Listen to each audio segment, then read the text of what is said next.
So this morning, I was reading the story of Joseph. I've been reading the story of Joseph since Monday, but I keep rereading it because um, you just pick up so many different lessons. Three lessons that I learned by reading the story of Joseph was patience, being humble, and trusting God. Um, the reason why those three, and you'll understand later, those are three things that we all struggle with. First, patience, because we want it now, and when I'm talking to you, I'm also talking to myself. So you want it now. So it's amazing. The first thing I wrote down was patience, right? Because we live in a society where you can almost get everything right now. If you want to order something from China, it can be here. If you want fast food, if you're hungry, it's everything is accessible to us. But when you're working with God, you work on His timing, and it's so many stories in the Bible where even then patience was hard. If you read the story of Abraham and Sarah, you know that they were, you know, God made a promise to Abraham that he would have a son. He would have a nation, right? He would have so many descendants. And Sarah laughed because she's like, "How am I going to have a baby?"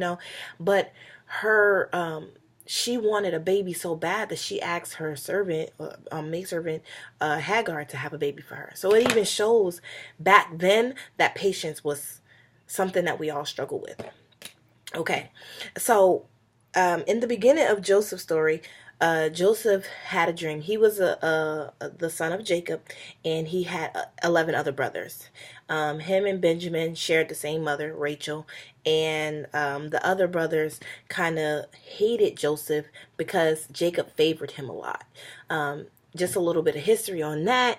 Jacob was married to both Leah and Rachel, and Leah had more kids for Jacob because she thought that if I keep having kids, maybe he'll learn to respect me, maybe he'll love me and stuff like that. But Jacob was really in love with Rachel. Bam. I'm trying to keep it short because I want to get this out. Okay, so Joseph's brothers, Joseph reveals a dream to them.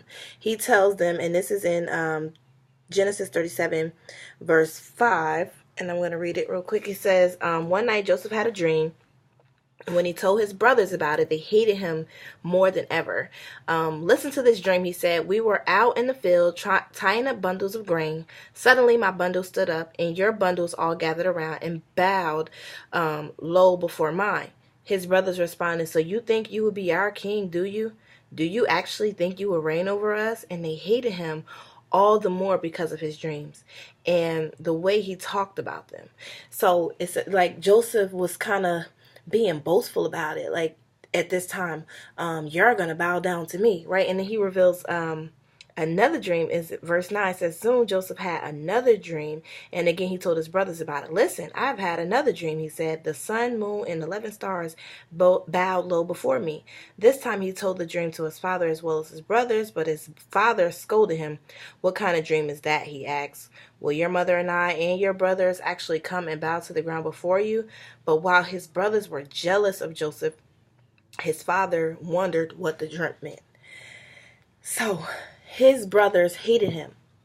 So at first they were going to kill him. But the older brother Reuben convinced them, hey, let's not do that. Let's give him away. Let's put him into slavery. But let's sell him to slavery. So they ended up selling Joseph into slavery. Now, in slavery, Joseph, like I spoke about in my other video, that the Lord was with him. And so he succeeded in everything that he did. And so even in slavery, he was moved up into the Pharaoh's home palace, and was made ruler, leader over everything. Now, the king's wife was lusting over Joseph because Joseph was a handsome man, and Joseph would never wouldn't entertain that temptation. He knew it was wrong. So long story short, the wife lied and said that Joseph raped her. So the king threw Joseph into prison. And even in prison, the Lord was with him.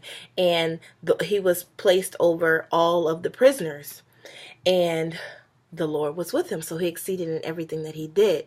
Now, while he was in prison, he had interpreted two dreams for two other prisoners that was arrested with him, and one was a chief baker, one was a chief cup bearer, and he revealed to them what their dreams meant. And in response, what he was asking for was, hey, once I reveal this dream to you and it happens, let them know that I helped you reveal your dream, interpret your dream. And he was just hoping that he would be able to see the king to plead his case, because back in those times there was no court dates. You were in prison until the king decided that he wanted to see you. So even though, okay, so the two prisoners was one was his dream, he was going to be killed, which is what happened. The other one was going to get his job back. So he got his job back, but he forgot to mention what Joseph did was interpret his dream. So the Pharaoh has two dreams, and Joseph, now the person who was supposed to remind or talk about Joseph and how he interpreted the dream initially, forgot all about it. But when the Pharaoh was asking around who can interpret these dreams that I'm having, and nobody could do it, now the person's like, oh, I remember when I was in prison and I had a dream. I asked this other prisoner, Joseph, and he was able to reveal to me what my dream meant. And he was like, and they both came to pass, my dream and the dream of the chief baker. So right then I thought, how often does that happen, where we do something for somebody and they don't hold up their end of the bargain, right? We're like, I helped you, and when you got there, you didn't even help me. Joseph could have got mad. Joseph could have got angry, but the Lord was with him, and it gave him peace. He didn't get angry about that situation. He just continued to do his work in the prison, because he was over all the prisons. He had a job there, and he did it to the best of his ability. And so let's go forward now. The king now calls Joseph, not to ask him, not for Joseph to plead his case for why he was in prison, but to help him interpret a dream. So right then, what I like is that what did I wrote it on 41, Genesis 41 and 16. Let's go there real quick. I'm trying not to keep it so long. 41 and 16, it says Pharaoh was asking him, look, I have a dream, can you interpret it for me? And then Joseph said, it is beyond my power to do this, Joseph replied, but God can tell you what it means and set you at ease. Right then, Joseph said, wait a minute, this is not my doing, it's God. God allows me to interpret the dream. It is not by my own power or my own might. And that shows humbleness, because how often do we accomplish things and we try to take credit for it, as if I did it on my own. I didn't need help. But Joseph knew where it came from. It wasn't by my own. It was by God. God helped me interpret that dream. So, after the dream is interpreted, he is placed in, now Pharaoh has placed him over the land, like over everything. Pretty much like the administrative of the palace and land, and how, based on the dream, there was going to be a famine. There was going to be like no food. So they were like storing. So Joseph advised him to like start storing up food. Now, how does this all come full circle?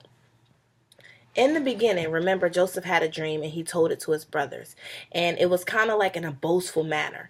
And his brothers sold him off to slavery. And then from there, Joseph was thrown into prison. And now he's up over the kingdom, right? So now people that need food has to go to him so that he can get the food. Now guess who had to come back to him? His brothers. The same brothers that threw him into slavery now, full circle, had to come back and ask for food. Well, when Joseph saw his brothers, he recognized his brothers. Right then, he could have said anything. He could have not given them food. He could have been angry and did things his way. But he recognized them. and he stayed humble and he trusted God, right? And his brothers didn't recognize him, but he recognized them. Now, he could have said, I told you so, because now they're bowing down to him, asking for food, and they're in need. And he could have said, I told you, I told you, remember? But he didn't do that. He was humble and he trusted God. And for me, I was in awe at the story, because how often do we want to do that? I told you so. Or, somebody do you wrong and then they end up needing you later, and you have to be boastful about it and remind them of what they did to you. So, I say all of that to say,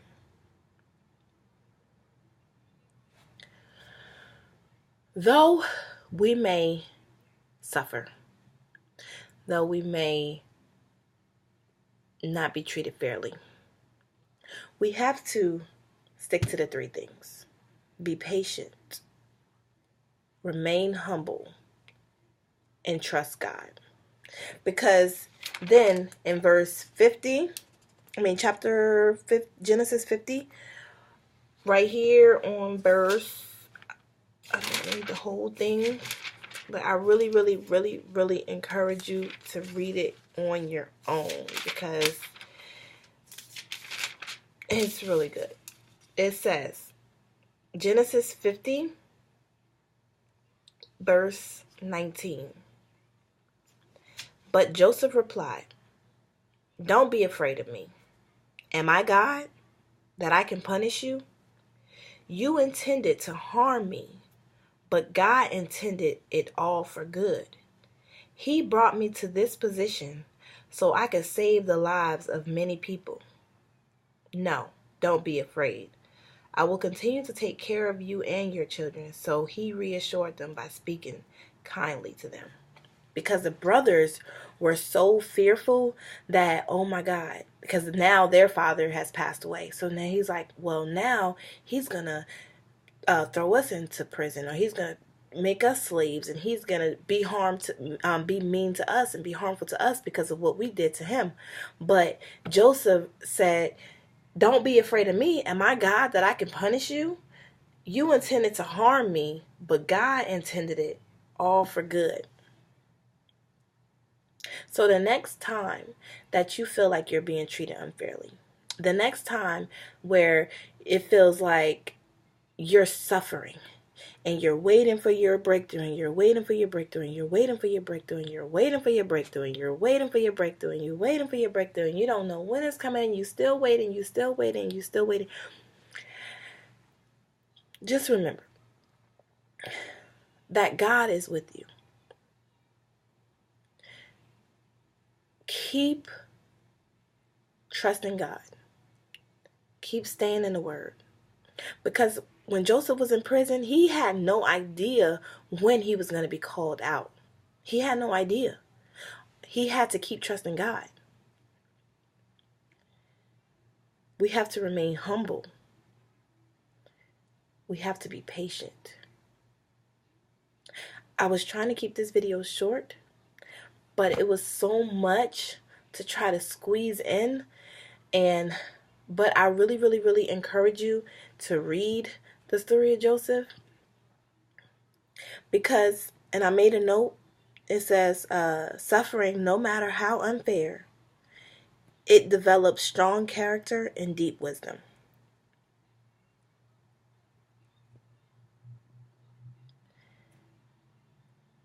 And that's all I have.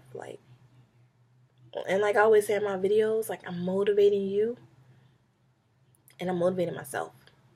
As I read and learn more, I have the desire to share it, because if it helps me, I'm hoping that it can help you.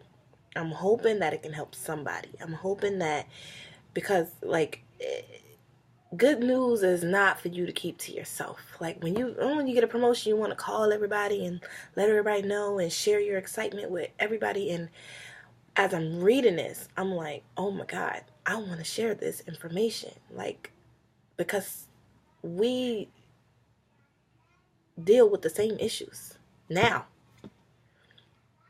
Having that patience to wait on God.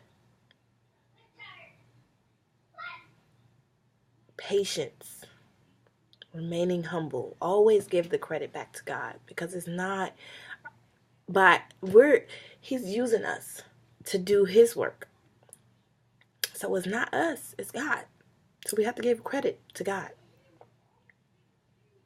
And to continue to trust Him, even when it doesn't look like you were being treated fairly, or you don't belong there, and this person is over you, and even when it looks like that, we have to continue to trust God. Just think, Joseph didn't do anything to be thrown into slavery. His brothers just hated him because their dad loved him more, or showed favoritism, to put it into reality. They just hated him. So they were going to kill him, but they decided, slavery, might be a little bit better. Maybe so we don't have the blood on us. Let's just throw him into slavery. And then to be lied on and then thrown into prison. Don't you think Joseph would have been like, what did I do? What did I do? But instead, he still worked. Wherever he was working diligently, and the Lord was with him. So everything he did, he succeeded. And I want y'all to have a blessed day. Take some time, read it for yourself. I'm telling you, just let the word penetrate into your heart. Just read it out loud and let it penetrate in your heart. And if you don't understand it, ask God for understanding, and He will give you that clarity that you need to understand the word. Y'all have a blessed day. God bless.